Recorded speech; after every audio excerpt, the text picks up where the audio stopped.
Mi ngaten. Hanggang mong dala ko lokan ng yung Jajidi. Nati pungdoy niya to kay nung yung si kaya tao ko rin. Paisan nung sa yaw mo. Tama ka pila yaw lang. Sinabi di humni nga din. Sao khay ni cũng yaw man. Chỉ đâu có dùi quá. Riêng mà dây đồ này. Mà gì cái mèo kì.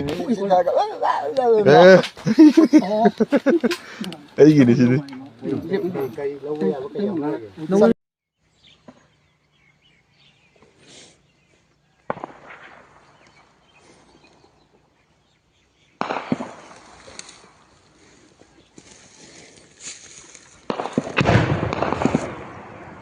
Apa ya saja.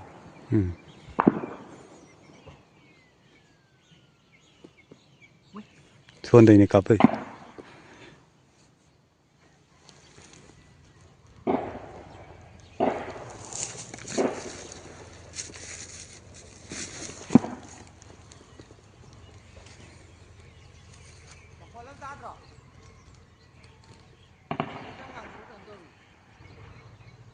गाड़ी नहीं तो लाजी नहीं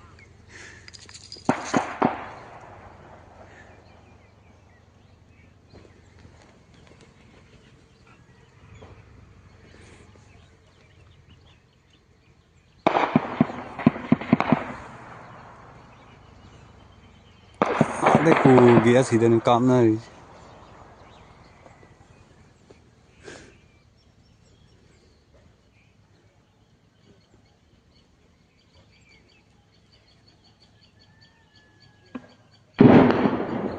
सीधे ना ये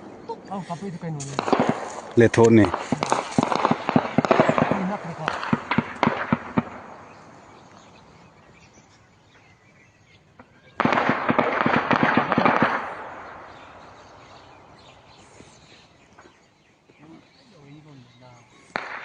ini nak ini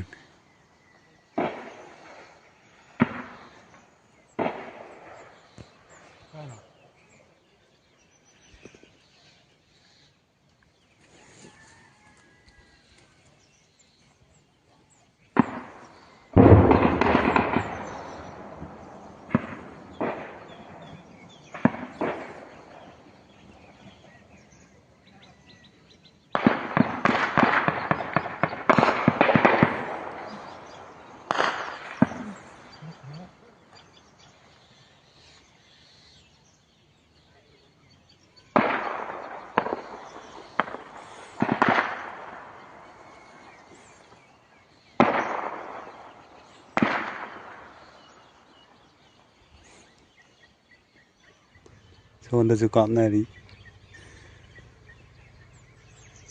sonda ju cho anh nó ngồi cáp tới bên gì in bên hiện giờ lệ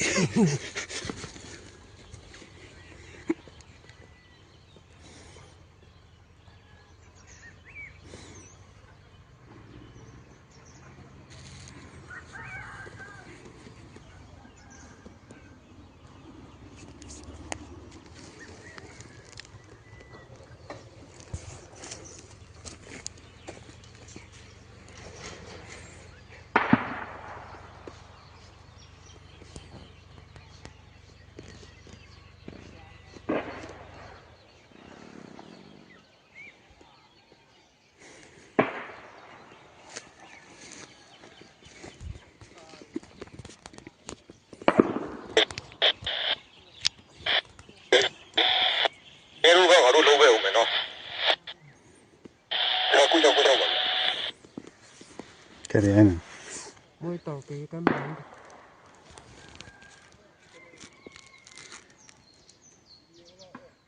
hết cà phê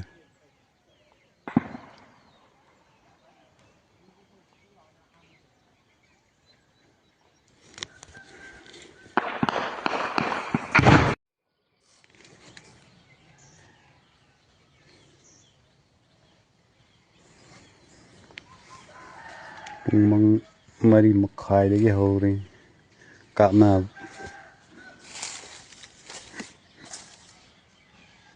ở đây chỉ được cặp khoai này không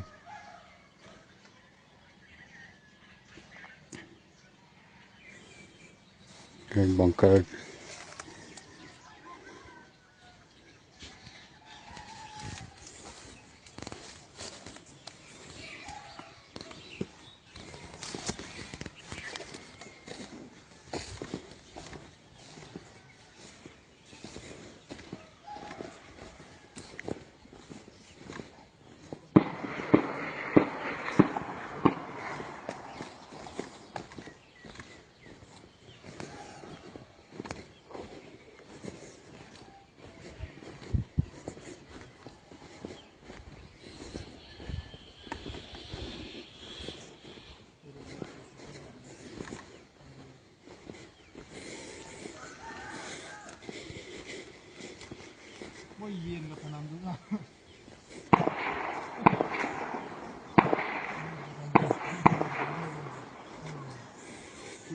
Siempre, si no me lo puedo.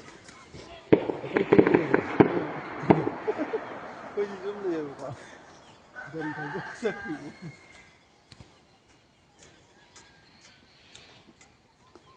Não tá aqui. Adu akhoi mi na taw malida. Lâu mà ta phải. Tôi đi xuống đó. Tôi đi nó xong rồi mà. Pala kani ko adu. Ura adi chalong onjala kadun.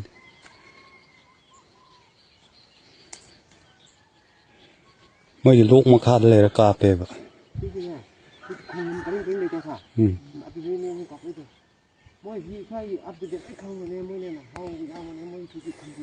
Khối nào là thao có từ từ đấy rồi từ này có cả. Mình cà phê. Mới. 우리 쌀이다. 저보고 샀네, 뭐 쌀이다. Lâu tay. 나오죠, 나오죠. 나오죠. 닫아보지 않아요, 뭐, 이 시험을 닫아는 들어. 이거 됐다. 뭐, 꽁꽁 닫아보지. 라리면 라리면 딱 보이네. 너 이러니까 그래서 딴딴 깝하이 내가.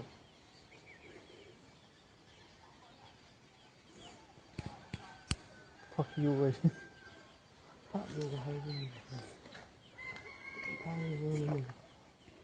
Đi đến lần này cái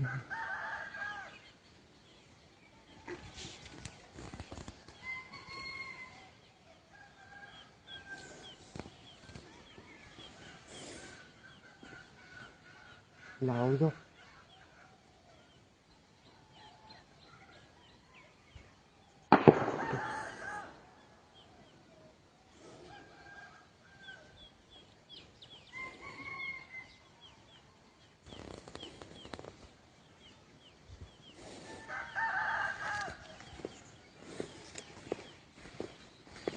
Kan cặp thế này đi.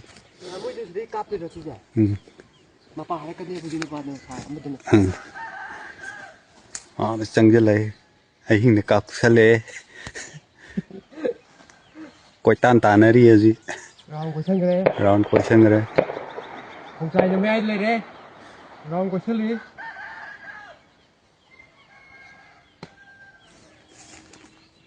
Ôi ôi, lại lại.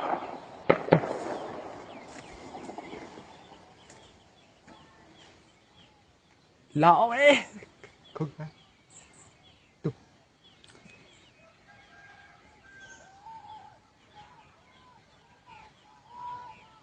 xôm để đúng vào cái gì. Sân đi đọc sân đi.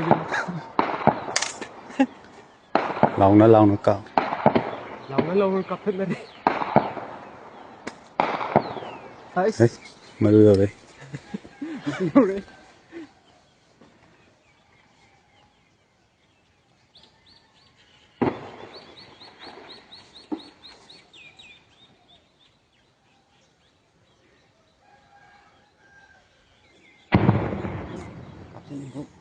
Cặp hết thì. Mới chỉ lâu cà phê xong đây coi cảm cứ giữ lâu cà phê.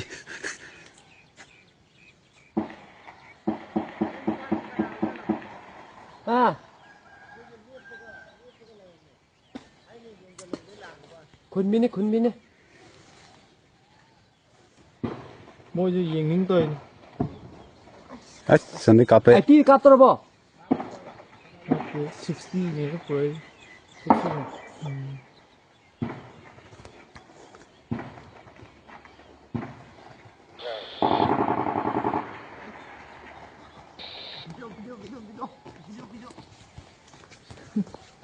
Video lâu phải ra. Lòng nói với một con tao là gì? Thấy lên. Nói lâu tổng nó chưa rõ khôi ní nó lâu ra mới chứ. À đây cà phê. Ini tak. Hôm đây yêu cô. Hôm đây nếu khắp sẽ là cái đôi gì vô. Hôm gì đi. Hôm đây yêu là bút chỉ cái nào đó. Là khi lộc xong cái nào thì mang cái nào thế. Là khi anh ấy cái nào mang gì đấy mà.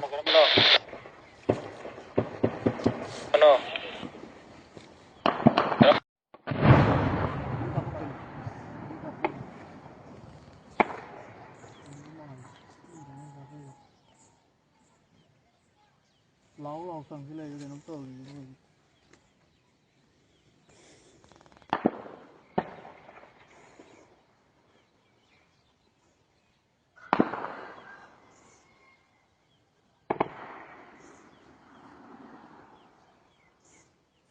Sàn gần ngu nữa cơ.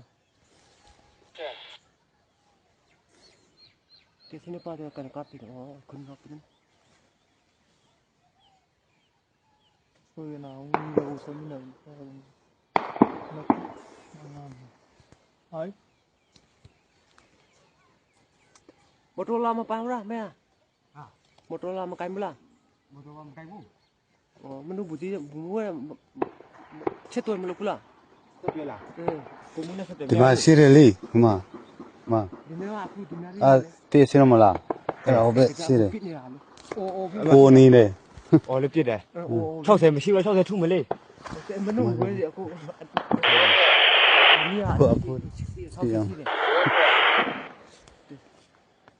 tai tai cái này cái làm nó còn đó rồi rồi rồi Xin phải phần đó nhỉ. anh có cái sân có phải rồi không na khala amni ne khoi ready de ne lai je ma kon kan ta dro yo drone pai mal Rồi một con to hơn trời cả.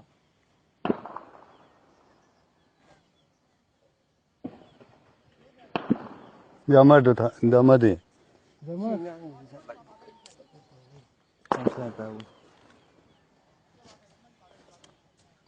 se kapan Năm cái tàu này. Xin phải phần đó nhỉ. sidale